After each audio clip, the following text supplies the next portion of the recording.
Hello दोस्तों, नमस्कार। जो हमारा वीडियो चल रहा था इकोनॉमिक्स का, उसी को हम लोग आगे बढ़ाते हैं।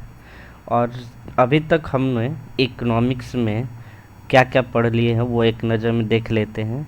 तो हमने GDP, GNP, NNP, NDP, NI, per capita income, ये सब एक लेक्चर में पूरा किए थे। दूसरे लेक्चर में हम लोग real GDP, nominal GDP, GDP deflator, ये सब किए थे। और तीसरा एक जो चैप्टर, जो तीसरा वीडियो था वो किनेजियम इकोनॉमिक्स, अर्थशास्त्र पर चल रहा था। तो जो किन्स का अर्थशास्त्र चल रहा था उसी को हम लोग आगे बढ़ाते हैं और एक छोटा सा रिकैप लेते हैं किन्स के अर्थशास्त्र के बारे में। तो किन्स का अर्थशास्त्र क्या कहता है कि देश का जीडीपी जो होता है और रोजगार, ये किस पर डिपेंड करता है, तो ये समग्र मांग पर डिपेंड करता है। यानी अगर किसी देश में समग्र मांग बढ़ेगा तो उस देश का जीडीपी और रोजगार दोनों बढ़ता है। अब समग्र मांग क्या होता है, जिसको हम लोग एग्रीगेट डिमांड कहते हैं, तो ये किससे मिलकर बनता है, तो इसका फॉर्मूला है एग्रीगेट डिमांड। सी मतलब उपभोग, किसी देश में कितना उपभोग होता है। आई निवेश, इन्वेस्टमेंट, निवेश, उस देश में कितना निवेश हो रहा है, जितना ज़्यादा निवेश होगा उतना ज़्यादा क्या होगा, प्रोडक्शन होगा। गवर्नमेंट सिक्योरिटी, गवर्नमेंट एक्सपेंडिचर, जितनी सरकारी खर्च होगा वो भी डिमांड क्रिएट करेगा। निर्यात, एक्सपोर्ट, यहाँ पर एक चीज़ गलत कर हो गया है, इसको एम कर लीजिए और इसको एक्स कर लीजिए। एक्स मतलब इंपोर्ट, मतलब निर्यात होता है, और एम इंपोर्ट मतलब आयात। तो एक्सपोर्ट, अगर किसी हम एक्सपोर्ट करते हैं, निर्यात करते हैं किसी वस्तु को, तो वो भी तो देश के अंदर ही बनती है ना, तो इससे भी हमारा डिमांड बढ़ेगा। और एम इंपोर्ट, इंपोर्ट हम जो भी करेंगे, वस्तुएं बाहर से खरीदेंगे, इससे तो हमारा जीडीपी नहीं बढ़ता है। तो इस तरह ये हमारे जीडीपी को कम कर देता है, इसको माइनस करते हैं, ये डिमांड को कम करता है ना। तो आगे हम लोग इसमें हम लोग सी उपभोग को और निवेश के बारे में हम लोग पढ़ चुके थे। तो निवेश कैसे बढ़ता है, उपभोग कैसे बढ़ेगा और उससे क्या होगा, तो उस उपभोग हमको बढ़ाना है बेसिकली, क्योंकि उपभोग बढ़ेगा तभी एग्रीगेट डिमांड बढ़ेगा, और एग्रीगेट डिमांड बढ़ेगा तो जीडीपी बढ़ेगा।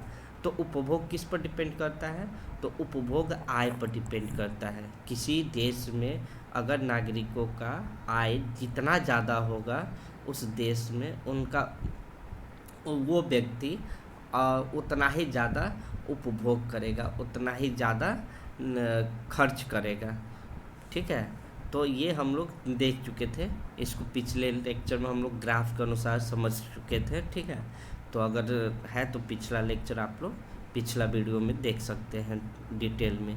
निवेश को बढ़ाने से ये भी निवेश भी बढ़ेगा, तो निवेश बढ़ेगा तो देश में प्रोडक्शन बढ़ेगी, कुछ वस्तुओं की मांग होगी, जो निवेश करेगा तो वो भी तो कोई मांग करेगा ना, कुछ प्राइमरी वस्तु बनाएगा, फिर उसका सेकेंडरी वस्तु बनाएगा। तो अगर कोई वस्तु बनाता है उसके लिए प्राइमरी वस्तु का डिमांड होता है, तो निवेश भी डिमांड को बढ़ा देता है। तो ये अगर निवेश हमको किस चीज़ पर डिपेंड करता है, तो निवेश जो है डिपेंड करता है, वो ब्याज दर पर डिपेंड करता है। अगर किसी देश में ब्याज दर जितना कम होगा उतना ही उस देश का निवेश बढ़ेगा, और ब्याज दर ज़्यादा होगा तो निवेश कम होगा। तो इसको भी हम लोग देख चुके हैं डिटेल में। आज अगला जो है वो सरकारी खर्च पर चलते हैं। तो सरकार जो खर्च करती है वो अर्थव्यवस्था में किसी से जुड़ा हुआ नहीं है, क्योंकि सरकार का खर्च करने का एक मुख्य लक्ष्य जो होता है वो सामाजिक कल्याण होता है। तो सामाजिक कल्याण को देखते हुए सरकार समय समय पर खर्च करती रहती है, और ये जब खर्च करेगी तो वो भी एक डिमांड क्रिएट करेगी, जिससे हमारा एग्रीगेट डिमांड बढ़ेगा, और एग्रीगेट डिमांड बढ़ेगा तो जीडीपी बढ़ेगा, रोजगार बढ़ेगा। तो ठीक है, इसीलिए मंदी के समय में सरकार को सलाह दिया जाता है कि वो ज़्यादा से ज़्यादा खर्च करे, जिससे डिमांड बढ़े। डिमांड बढ़ेगा तो निवेश बढ़ेगा, निवेश बढ़ेगा फिर उसको उपभोग करेंगे। तो इस तरह क्या होगा कि ये एक सर्कुलर इकोनॉमिक्स जो होते हैं, जिसको हम लोग आगे पढ़ेंगे भी, सर्कुलर इकोनॉमिक्स क्या होता है, तो वो एक सर्कल के रूप में फिर से सर्कल घूमना स्टार्ट हो जाता है।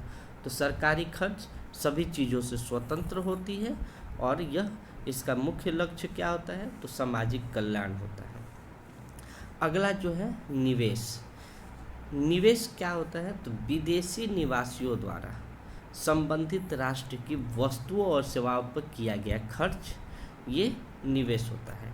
किन्स के अनुसार जीडीपी से निवेश पर कोई प्रभाव नहीं पड़ता है। अगर किसी देश का जीडीपी बढ़ रहा है तो हम ये नहीं कह सकते हैं कि वो निवेश बढ़ रहा है, क्योंकि जीडीपी बढ़ने से का मतलब कि इसका डिमांड हो रहा है, लेकिन वो डिमांड कहाँ हो रहा है, देश के अंदर हो रहा है या देश के बाहर हो रहा है, ये हम नहीं बता पाएंगे। जीडीपी बढ़ेगा, डिमांड बढ़ेगा, लेकिन ये डिमांड बाहर का है या अंदर का है, ये हम नहीं कह सकते जब तक हमारे पास डाटा न हो। तो यही कहा जा रहा है कि जीडीपी बढ़ने से निर्यात बढ़ेगा, ये कहना मतलब इसको हम लोग नहीं कह सकते, इस पर कोई प्रभाव नहीं पड़ता। हाँ, लेकिन अगर निर्यात बढ़ेगा तो जीडीपी जरूर बढ़ेगा। अगर निर्यात बढ़ता है तो जीडीपी जरूर बढ़ता है। ये अर्थशास्त्री है जो किन्स, इनका कहना है।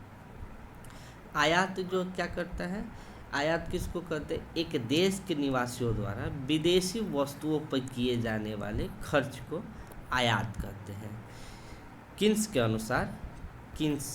के अनुसार जीडीपी आयात को तो प्रभावित करता है। जीडीपी जो होता है आयात से प्रभावित होता है, उनके बीच सीधा संबंध होता है। मतलब अगर किसी देश में आयात होता है, आयात अगर बढ़ेगा तो उस देश का जीडीपी भी जरूर बढ़ेगा। तो यहाँ पर सीधा संबंध है। सबसे जो ज़्यादा आयात होता है वो कहाँ होता है, तो अमेरिका में, तो उनका जीडीपी भी ज़्यादा है। अमेरिका में सबसे ज़्यादा आयात होता है और उनका जीडीपी भी सबसे ज़्यादा है। तो इस तरह हम लोग ये देख लिए कि किन्स के अनुसार कि उपभोग पर क्या, उपभोग बढ़ने से उपभोग कैसे बढ़ता है, निवेश कैसे बढ़ता है, निवेश को क्या चीज़ प्रभावित करता है, सरकारी खर्च सबसे स्वतंत्र होता है, निर्यात से क्या होता है, आयात से क्या होता है। इन सभी चीज़ों से मिलकर जो होता है वो हमारा एग्रीगेट डिमांड बढ़ता है, और एग्रीगेट डिमांड जब बढ़ेगा तो उस देश में जीडीपी और रोजगार बढ़ेगा, तो देश समृद्धि की ओर बढ़ेगी। तो ये था किन्स का अर्थशास्त्र, जो हम लोग आज पूरा कर लिए। अगला जो टॉपिक है वो है बंद अर्थव्यवस्था। तो अर्थव्यवस्था का प्रकार हम लोग देख लेते हैं कि अर्थव्यवस्था कितने प्रकार की होती है। तो एक तो बंद अर्थव्यवस्था, जिसको हम लोग क्लोज्ड इकोनॉमी या 3 सेक्टर इकोनॉमी, ये क्रूसो इकोनॉमिक्स भी कहते हैं। ये बंद इकोनॉमिक्स क्या होता है, तो इसमें मतलब ऐसी स्थिति होती है कि अगर कोई देश है तो यह देश अपनी आवश्यकताओं को, जो भी इसकी आवश्यकता है, वो इसी देश के अंदर से फुलफिल कर ले। ये किसी अन्य देश से, बाहर से किसी भी देश से इनका जो संपर्क होता है वो कटा हुआ होता है। ये किसी दूसरे देश से तो न ही निर्यात करते हैं और न ही आयात करते हैं। तो इस तरह के जो अर्थव्यवस्था होता है उसी को हम लोग क्लोज्ड इकोनॉमिक्स या बंद अर्थव्यवस्था या क्रूसो इकोनॉमिक्स या 3 सेक्टर इकोनॉमिक्स कहते हैं। 3 सेक्टर इकोनॉमिक्स क्यों करते हैं, जब हम लोग एग्रीगेट डिमांड पढ़ते हैं, एग्रीगेट डिमांड, तो इसमें केवल कंजप्शन होगा देश के अंदर, ये निवेश होगा देश के अंदर से ही, और सरकारी खर्च जो होगा ये भी देश के अंदर होगा। जो दो और था, जो x माइनस एम था, इसमें मौजूद नहीं होता है, इसलिए इनको 3 सेक्टर इकोनॉमिक्स कहते हैं। इसमें 3 ही सेक्टर का योगदान होता है। तो ये समझ गए होंगे कि 3 सेक्टर इकोनॉमिक्स किसको कहते हैं। इसी को क्रूसो इकोनॉमिक्स भी कहते हैं। आज के डेट में कोई भी ऐसी देश नहीं है, कोई भी ऐसी अर्थव्यवस्था नहीं है जिसको हम लोग बंद अर्थव्यवस्था कह सके, क्लोज्ड इकोनॉमिक कर सके। सभी देश कहीं न कहीं किसी न किसी मात्रा में थोड़ा सा ही करे, ज़्यादा करे, आयात सब लोग करते हैं, निर्यात सभी करते हैं। तो इसलिए इस ग्लोबलाइजेशन के दौर में, इस वैश्वीकरण के दौर में कोई भी अर्थव्यवस्था बंद अर्थव्यवस्था नहीं हो सकती है और नहीं है। ठीक है। इसी तरह ओपन अर्थव्यवस्था, तो भारत ओपन अर्थव्यवस्था है। यहाँ पर डिमांड जो है वो 5 सेक्टर होता है। ठीक, इसको 4 सेक्टर भी कहते हैं। यहाँ पर इंपोर्ट और एक्सपोर्ट को एक ही सेक्टर माना जाता है, आयात और निर्यात को एक ही सेक्टर माना जाता है। तो इसको 4 सेक्टर इकोनॉमिक्स कहते हैं, ओपन अर्थव्यवस्था कहते हैं। यहाँ पर एग्रीगेट डिमांड में चारों सेक्टर का मौजूदगी होती है। तो इस तरह हम लोग आज ये पूरे अर्थव्यवस्था का मॉडल जो था और टाइप था ये भी पढ़ लिए। अगला जो है मॉडल, अर्थव्यवस्था का मॉडल क्या होता है। कोई अर्थव्यवस्था किस मॉडल पर कार्य करती है, वो किस चीज़ को ध्यान में रख के अपने देश में प्रोग्रेस को देखकर, निर्यात को देखकर, किस चीज़ को देखकर वो अर्थव्यवस्था, वहाँ की सरकार नीतियाँ बनाती है, उसी को हम लोग अर्थव्यवस्था का मॉडल कहते हैं। अगर कोई देश अपने जीडीपी को बढ़ाने की कोशिश करता है, वो जीडीपी कैसे बढ़ाएगा। या तो पहला, हम लोग जब जीडीपी बढ़ने का एग्रीगेट डिमांड जब हम लोग देख रहे थे, तो जीडीपी बढ़ेगा मतलब कैसे बढ़ेगा, तो हमारे देश में एग्रीगेट डिमांड बढ़ना चाहिए। एग्रीगेट डिमांड बढ़ने के लिए क्या होना चाहिए, तो वो जो हम लोग फार्मूला देखे हैं एग्रीगेट डिमांड वाला, वो आप लोगों को याद होना चाहिए। C + I + G + X - M। तो इसमें हम लोग जीडीपी अगर बढ़ाना चाहते हैं, एग्रीगेट डिमांड बढ़ाना चाहते हैं, तो या तो ये दो अंदर वाले चीज़ को बढ़ा दें, अपने देश में ही प्रोडक्शन को, जो कंजप्शन है, इन्वेस्टमेंट है, गवर्नमेंट खर्च है, इस चीज़ को बढ़ा दें तो भी हमारा एग्रीगेट डिमांड बढ़ेगा। या फिर हम इसको लक्षित करके, एक्सपोर्ट को लक्षित करके अपना डिमांड बढ़ा सकते हैं। तो इसी के आधार पर हम अर्थव्यवस्थाओं को 2 भाग में बांटते हैं। एक होता है एक्सपोर्ट लेड ग्रोथ मॉडल। यहाँ पर हम लोग एक्सपोर्ट को ध्यान में रखते हैं, मतलब हम लोग वस्तुओं को ज़्यादा से जो सरकार की नीतियाँ होती हैं, वो ऐसी नीति होती है कि जिससे हम लोग निर्यात पर ज़्यादा ध्यान देते हैं। हम लोग प्रोडक्शन ऐसी चीज़ों का करेंगे जो ज़्यादा वैश्विक अर्थव्यवस्था में जिसकी डिमांड हो, जिसका हम लोग निर्यात कर सकें। चाइना कुछ दिन पहले तक इसी के रूप में कार्य करता था, बट अभी वो भी कंजप्शन लेड ग्रोथ मॉडल पर आ गया है।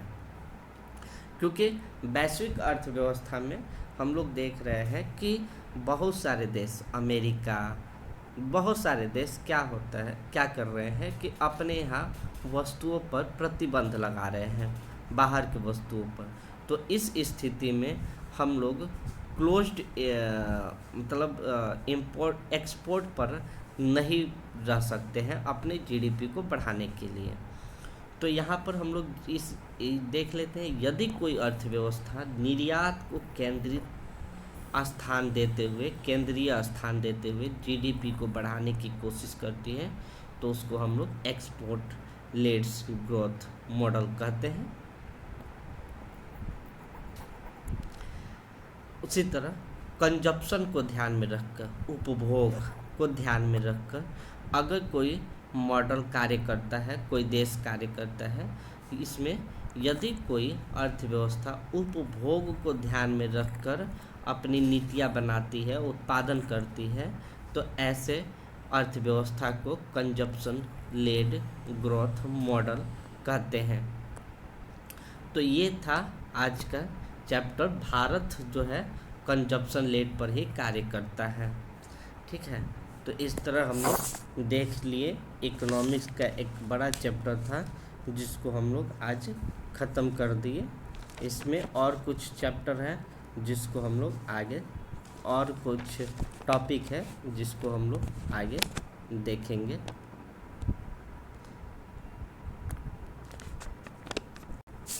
ये पीछे वाले वीडियो भी ज़रूर देखिए। Thank you.